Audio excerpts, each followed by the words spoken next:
I'm so happy to welcome Carolina Ferreira to the meeting today. Let me turn things over to Carolina to share a little bit about the grant that we support and the work in the Cayman Islands. So Carolina, you want to take it away? Perfect. Thank you so much, Renee. Hi, everybody. Thank you so much for the invitation. So happy to be here. Mindful of your agenda. I speak fast, so we should be okay. I'm speaking to you today a little bit about the Mobile Health and Wellness Check, which was a short-term project that we did between the months of July and September as part of the COVID-19 response. But if we have a few minutes, I'd be happy to answer any questions that you may have, including how and why is the Red Cross involved in child protection work, which tends to come up quite a bit. So just to give this a little bit of context, COVID-19 officially reached our shores here in Cayman in March.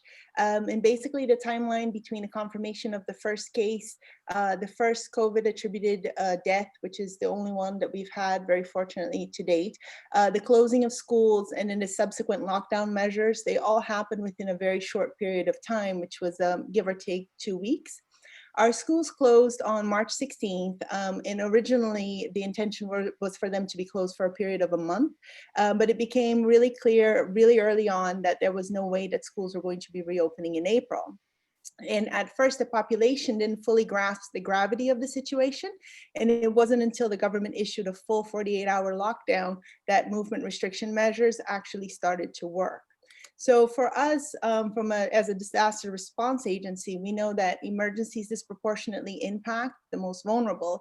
And COVID-19 really and truly was no different in that sense. And it actually brought on additional vulnerabilities that were created by the closures of schools, the shelter-in-place directives, and the isolation measures.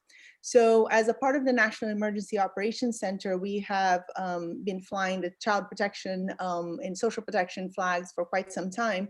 And when we approached our partners back in May, I believe it was, to start working on this project, there were a few things that we knew that were already of concern to us. So the first was that reports of child abuse were down, but that child abuse and domestic violence always increase in emergencies. We knew that the reason why the reports were down was because schools were closed, and schools are a main safeguarding player when it comes to making referrals and flagging potential abuse. Secondly, we knew that not all children were having equal access to online learning. And I think this was kind of something that most people hadn't fully recognized. There's certain sectors of our community that don't really understand that there are vulnerabilities that we have here in Cayman, in spite of us, being a large financial center. Thirdly was the fact that for some children who did have access, they weren't regularly logging on to online learning sessions, and therefore that connection that they would have with someone outside of the home wasn't happening in the same way that one would have hoped. And also that our shelter-in-place and curfew measures were having an impact on children's mental health. So right at the closure of schools, before things really kind of got strict, there was sort of this feeling that it was an early summer and children were outside and they were playing, and then suddenly, with the full 48-hour lockdown and everything else that happened, essentially children were being discouraged, although not outright prohibited, but from going out on essential errands, like going to the stores and everything else. Unless you lived in your own family home with your own backyard, you didn't really have the same access to going outside. There was a 1 hour block of time that was allotted for exercise and the like. So we knew that, suddenly kind of being home a lot more often was going to impact them. And the ongoing messages about COVID-19 had increased anxiety overall, and certainly for children. It wasn't just CNN and BBC, but also locally, we were having daily COVID-19 press conferences in which we were getting all of our information. And this started to become a source of stress as well. What we didn't know and what we were concerned about was we didn't know the extent of abuse that was taking place. We didn't know the extent of the impact which COVID-19 was having on children's and adolescents' mental health, physical health, and ability to learn. And we didn't know how children were feeling about returning to school when the time should come. And at that time, again, now we're talking May and April, May and June, we knew that if schools were set to reopen in September, it could very well be a space of 6 months in which some children and adolescents would have had face-to-face contact with a safe adult or professional outside of their household. So what we wanted to do with the mobile health and wellness check was really to identify vulnerable children and adolescents who could benefit from a check-in and possibly other interventions before the start of school in September. This obviously was something that we had to do very delicately, because we didn't want to stigmatize either the people or the service as somehow being deemed for people at risk. So the way that we did this was to work with the Department of Education Services and also provide information to the Department of Children and Family Services on when these on when the service was going to be provided, so that they could reach out to their clients directly and encourage them to come out and to sign up for these services. And then obviously it still give the beneficiary the ability to choose whether or not they wanted to do this. But given the fact that there were a lot of resources that were being put into this, we wanted to make sure that the resources were utilized. And also to destigmatize everything, we ended up ensuring that we disseminated the information broadly on social media and other places. The other thing that we were trying to do was actually to provide the families with both the physical and mental health check for their child and adolescent. And that's because mental health continues to be something of an ununderstood, misunderstood, and taboo subject here in the Caribbean. So it is something that we thought that if we were to put both things together and present it as a package, we would get more buy-in. And also to look at gathering some data on the state of our children's mental health to help us better inform school-based and other interventions for the school year. The way that we did this, in terms of the way that what it looked like, was basically we had 2 vehicles. One was our disaster trailer, which is fit for purpose. The other one was actually a moving truck that we had just acquired for our thrift shop that we kind of commandeered and outfitted as a mobile office. And we had the doctors from Health Services Authority and the Children's Clinic, as well as the nurse, provide the physical health checks in the trailers, which included a vision check, a hearing check, height, weight measurements, and questions about, what the child's development. And in the mental health truck, what we ended up having was 2 professionals, one which would be a therapist or a counselor, and someone that we called a family advocate. And basically what they were doing is that they were working with the whole family unit, and then the psychologist was conducting the DSM-5 tool to try to assess for anxiety or depression, and the parent advocate was actually doing the parental stress scale to see where the parents were at in terms of their overall well-being. And the way that we ended up doing this was throughout Grand Cayman. We went from one end of the island to the other, and over the course of 5 weeks, 5 days per week from Tuesday to Saturday. And by the time we finished, we served 178 children with the assistance of 13 partners. 33 health professionals provided the service with support from 51 volunteers who actually helped us with the setup, takedown, and everything else of that.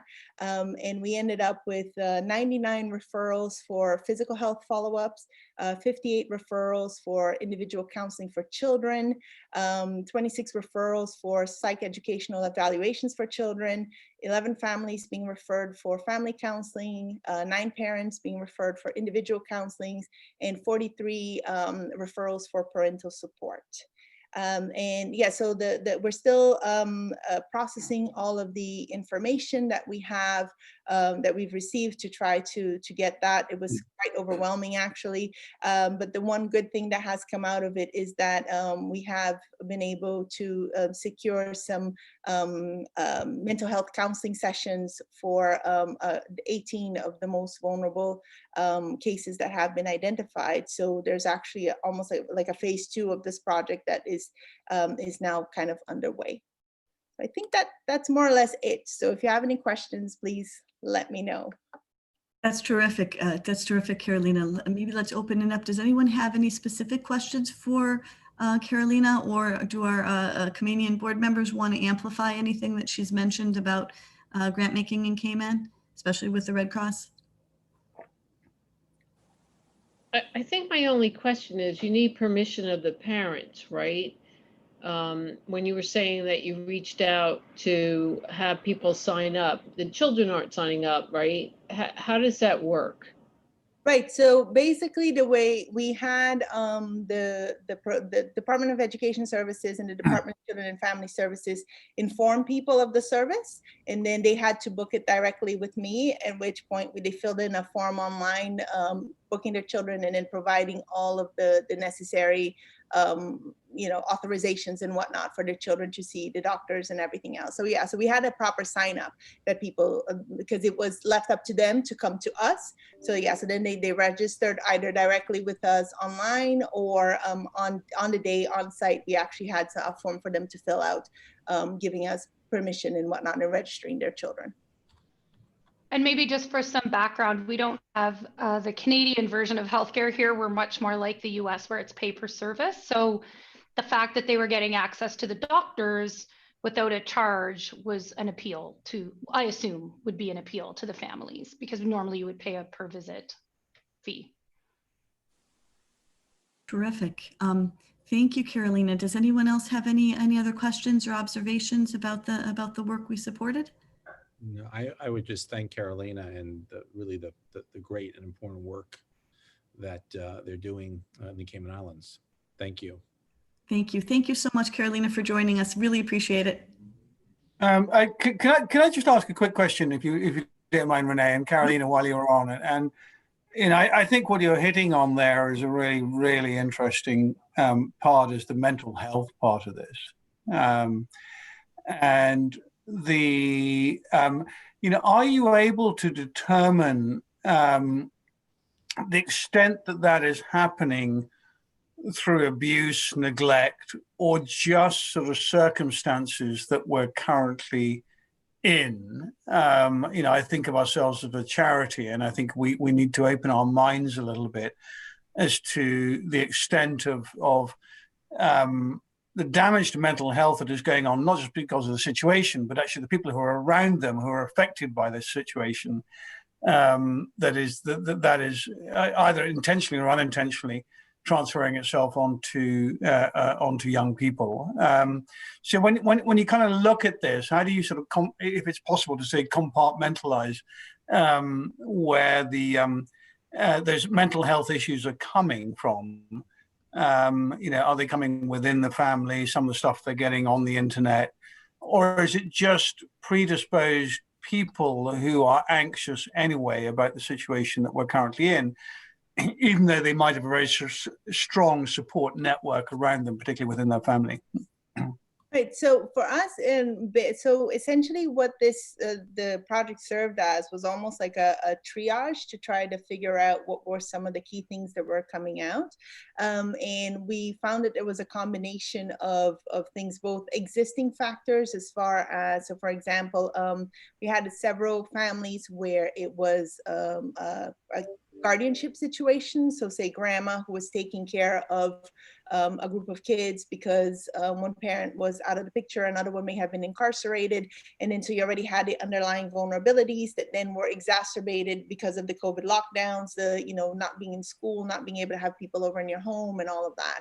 So there's that aspect of it. But what we were also seeing were, the kids who did have a lot of general support as far as from the family, who because of the COVID situation were now kind of showing some levels of anxiety. So, like some germ phobias and other things along those lines. So it's sort of been a combination of, it's exacerbated whatever was there. And also for some of the kids and whatnot who may be a little bit more sensitive or maybe a bit more exposed to sort of the messages, but can't necessarily process, in sort of internalizing those things. And I know that for us, just in terms of, the way in which we overall, if you put all of the mental health referrals together, it came up to, I think, just under 100 mental health referrals as part of this, either through the psychoeducational evaluations, the direct counseling, the family counseling, or the parent counseling that was needed. So I think it's sort of once they get the help that we can't give them, which is directly with that mental health provider, they'll be able to kind of get that information a little bit clearer. But from the sort of the triage that we did using that DSM-5 tool, we were able to tell, sort of what some of the issues were that were ongoing.